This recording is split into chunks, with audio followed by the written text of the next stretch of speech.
ଆପଣମାନଙ୍କୁ ଅଷ୍ଟମ ଶ୍ରେଣୀ ପରିବେଶ ପାଠର ପାର୍ଟ 2 କୁ ସ୍ୱାଗତ କରୁଛି। ମୁଁ ଯାହା ପଢ଼ୁଛି ମନ ଦେଇ ଶୁଣିବେ। ଇୟଂ ଭାରତୀ ମନୋଜସ୍ୟ ମାତା, ଏହି ଭାରତୀ ମନୋଜସ୍ୟ ମାତା, ମନୋଜର ମାଟେ। ମନୋଜ ପ୍ରତିଦିନ ମାତରಂ ପ୍ರಣମତି, ମନୋଜ ପ୍ରତିଦିନ ମାଙ୍କୁ ପ୍ରଣାମ କରୁଛି, ପ୍ରଣାମ କରେ। ଏକଦା ମନୋଜ ମାତ୍ରା ସହ ନଦୀ ତଟେ ଭ୍ରମତି ସ୍ମ, ଏକଦା ଥରେ ମନୋଜ ମାତ୍ରା ସହ ମାଙ୍କ ସହିତ ନଦୀ ତଟେ, ତୃତୀୟ ବିଭକ୍ତି ଏଠି ବ୍ୟବହାର କରାଯାଇଛି। ଏଠି ମାତା ପ୍ରଥମ ବିଭକ୍ତି ବ୍ୟବହାର କରାଯାଇଛି। ତୃତୀୟ ବିଭକ୍ତି ମାତ୍ରା ସହ ମାଙ୍କ ସହିତ ନଦୀ ତଟେ ଭ୍ରମତି ସ୍ମ, ବୁଲୁଥିଲା। ତଦା ସହ ମାତ୍ରେ ନିବେଦୟତି, ତଦା ସେତେବେଳେ, ସହ ସେ ଅର୍ଥାତ୍ ସେ ମନୋଜ, ମାତ୍ରେ ନିବେଦୟତି ମାଙ୍କୁ ଜଣେଇଲା, ନିବେଦନ କଲା, କହିଲା। ମାତଃ ହେ ମା, ଏଠି ଚତୁର୍ଥୀ ବିଭକ୍ତି ବ୍ୟବହାର ଅଛି। ମାତୃ ଶବ୍ଦର ଚତୁର୍ଥୀ ବିଭକ୍ତି ମାତ୍ରେ। ମାତଃ ହେ ମା, କହ ନାମ ପରିବେଶ, କାହାର ନା ପରିବେଶ, ଅର୍ଥାତ୍ ପରିବେଶ କ'ଣ? କୃପୟା ବଦତୁ, ଦୟାକରି କୁହନ୍ତୁ। କହ ନାମ ପରିବେଶ, କାହାର ନାମ ପରିବେଶ ଅଟେ। କୃପୟା ବଦତୁ, ଦୟାକରି କୁହନ୍ତୁ। ବଦତୁ, କୁହନ୍ତୁ। ମାତା ବଦତି, ମା କହିଲେ। ପୁତ୍ର, ହେ ପୁଅ। ଅସ୍ମାନ୍ ପରିତଃ ଯଃ ଦୃଶ୍ୟମାନଃ ଅସ୍ତି ସଃ ପରିବେଶଃ, ଅସ୍ମାନ୍ ଆମ୍ଭମାନଙ୍କର, ପରିତଃ ଚାରିଆଡ଼େ, ଚତୁଃପାର୍ଶ୍ୱରେ, ଯଃ ଦୃଶ୍ୟମାନଃ ଯାହା ଦେଖାଯାଉଛି, ଦୃଶ୍ୟମାନଃ ଅସ୍ତି ଯାହା ଦେଖାଯାଉଅଛି, ସଃ ପରିବେଶଃ ସେ ତାହା ହେଉଛି ପରିବେଶ। ଆମର ଚତୁଃପାର୍ଶ୍ୱରେ ଯାହା ଦେଖାଯାଉଛି ସେ ହେଉଛି ପରିବେଶ। ଭୂମି ଜଲମ୍ ଗଗନମ୍ ବାୟୁଃ ବୃକ୍ଷାଃ ଜୀବାଃ च ପରିବେଶଃ, ଜୀବାଃ च ବିଶେଷତଃ ପରିବେଶଃ ଇତି ପରିଚିତଃ। ଭୂମି, ଭୂମି ଅର୍ଥାତ୍ ମାଟି, ପୃଥିବୀ। ଜଲମ୍ ପାଣି, ଗଗନମ୍ ଆକାଶ, ବାୟୁଃ ପବନ, ବୃକ୍ଷାଃ ବୃକ୍ଷ ଗୁଡ଼ିକ, ଜୀବାଃ च ଓ ଜୀବ ଗୁଡ଼ିକ, ଜୀବଜନ୍ତୁମାନେ ଯେତିକି ରହିଲେ, ବିଶେଷତଃ ବିଶେଷ କରି, ପରିବେଶଃ ଇତି ପରିବେଶ ବୋଲି ପରିଚିତ, ପରିବେଶ ନାଁରେ ପରିଚିତ। ଏମାନେ ସମସ୍ତେ ହେଲା ଏସବୁକୁ, ଏ ଯେଉଁ ଭୂମି, ଜଳ, ଗଗନ, ବାୟୁ, ବୃକ୍ଷ, ଜୀବ, ଏଇ ସମସ୍ତ ବିଶେଷ କରି ପରିବେଶ ରୂପରେ ପରିଚିତ ଅଟନ୍ତି।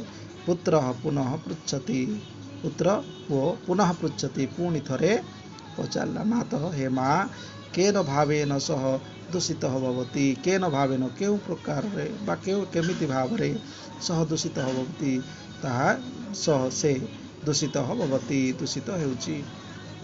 ମାତା ବଦତି, ମା କହୁଛି। ଗୃହସ୍ୟ ଅବକର ଦ୍ୱାରା, ଗୃହସ୍ୟ ଘରର ଅବକର ଦ୍ୱାରା, ବର୍ଜ୍ୟ ବସ୍ତୁ ବା ଯାହା ମଇଳା ବାହାରୁଛି ସେ ମଇଳା ଗୁଡ଼ିକୁ ଅବକର ବୋଲି କୁହାଯାଏ। ମଇଳା ଦ୍ୱାରା, ତଥା ଚ କୃଷି କ୍ଷେତ୍ରେ, ଆଉ କୃଷି କ୍ଷେତ୍ରରେ, ରାସାୟନିକ ସାରସ୍ୟ ପ୍ରୟୋଗ ଦ୍ୱାରା, ରାସାୟନିକ ସାର ଯେଉଁ ଆମେ ବ୍ୟବହାର କରୁଛୁ ତାର ବ୍ୟବହାର ଦ୍ୱାରା, ପ୍ରୟୋଗ ଦ୍ୱାରା ବା ବ୍ୟବହାର ଦ୍ୱାରା, ଭୂମି ପ୍ରଦୂଷିତା ଭବତି ଭୂମି ପ୍ରଦୂଷିତ ହୋଇଥାଏ।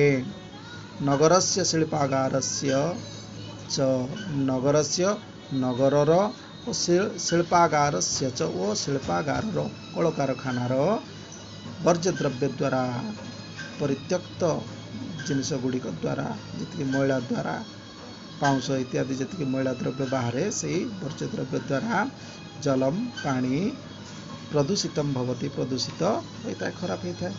ତୈଳ ଚାଳିତ ଯାନାନାଂ, ତେଲ ଦ୍ୱାରା ଚାଲୁଥିବା ଗାଡ଼ି ଗୁଡ଼ିକ, ଧୂମ ଦ୍ୱାରା, ଧୂଆଁ ଦ୍ୱାରା, ବାୟୁ ପ୍ରଦୂଷିତ ଭବତି ବାୟୁ ପ୍ରଦୂଷିତ ହୋଇଥାଏ, ବାୟୁ ପ୍ରଦୂଷଣ ହୋଇଥାଏ। ଶିଳ୍ପାଗାର ସ୍ଥାପନାର୍ଥମ୍ ଅରଣ୍ୟ କ୍ଷେତ୍ରାଣି, ଶିଳ୍ପାଗାର ସ୍ଥାପନାର୍ଥମ୍, ଶିଳ୍ପାଗାର ସ୍ଥାପନ କରିବା ପାଇଁ, କଳକାରଖାନା ସ୍ଥାପନ କରିବା ପାଇଁ, ଅରଣ୍ୟ କ୍ଷେତ୍ରାଣି ଅରଣ୍ୟ କ୍ଷେତ୍ର ଗୁଡ଼ିକୁ ବା ଜଙ୍ଗଲ ଗୁଡ଼ିକୁ, ବିନଷ୍ଟାନି ଭବନ୍ତି ବିନଷ୍ଟ କରାଯାଇଥାଏ, ବିନଷ୍ଟ ହୋଇଥାନ୍ତି ନାଇଁ କି। ଶିଳ୍ପାଗାର ଗୁଡ଼ିକ ସ୍ଥାପନ କରିବା ପାଇଁ ଅରଣ୍ୟ କ୍ଷେତ୍ରାଣି ଜଙ୍ଗଲ ଗୁଡ଼ିକ ବିନଷ୍ଟାନି ଭବନ୍ତି ନଷ୍ଟ ହୋଇଥାନ୍ତି। ବୃକ୍ଷାଣାମ୍ ଛେଦନମ୍ ଭବତି, ଗଛ ଗୁଡ଼ିକର ମଧ୍ୟ कटा जाउछि वृक्षाणाम छेदनम भवति गछ गुड़िकर छेदन करा जाउछि छेदन होउछि तेन ताहा द्वारा वन्यजीवाः विनाशम गच्छन्ति वन्यजीवाः वनरे रहुଥିବା जीवजन्तु विनाशम गच्छन्ति विनाश होइथान्ति मरिथान्ति प्रतिदिनम उत्तापस्य बुद्धिः भवति प्रतिदिनम सबुदिन उत्तापस्य बुद्धिः उत्तापर बुद्धि भवति घटिथाय बा होइथाय आवश्यक समय मेघाः न वर्षन्ति आवश्यक समय मेघ मध्य वर्षि न थान्ति तो यार जो अच्छी संधि विच्छेद ये मुझे लिखी पिले शिल्प युक्तक आगारस्य शिल्पागारस्य शिल्प युक्तक आगार स्थापन युक्तक अर्थम शिल्पागार स्थापनार्थम बहरे जो अच्छी यही शब्द गुड़ी को विच्छेद कर लिखा जापर प्रश्न रहा आज मनोज प्रतिदिन काम प्रणमति मनोज प्रतिदिन क्या नमस्कार करे प्रतिदिन तार माँ को से मातनम प्रणमति ये लिखाई मनोज प्रतिदिन मातनम प्रणमति मनोज प्रतिदिन माँ को प्रणाम करे कथा कया सह मनोज नदी तटे भ्रमति स्म कहा सहित मनोज नदी कूल बुलुथिले मात्रा सह नदी तटे ये लिखाई मनोज मात्रा सह नदी तटे भ्रमति स्म नदी तटे माँ सहित से बुलुथिला अस्मान परितः कह दृश्यमान अस्ति आम चारिपटे कौन देखा जाउछि आम चारिपटे जहाँ देखा से हूँ परिवेश परिवेश देखा जाउछि लिखाई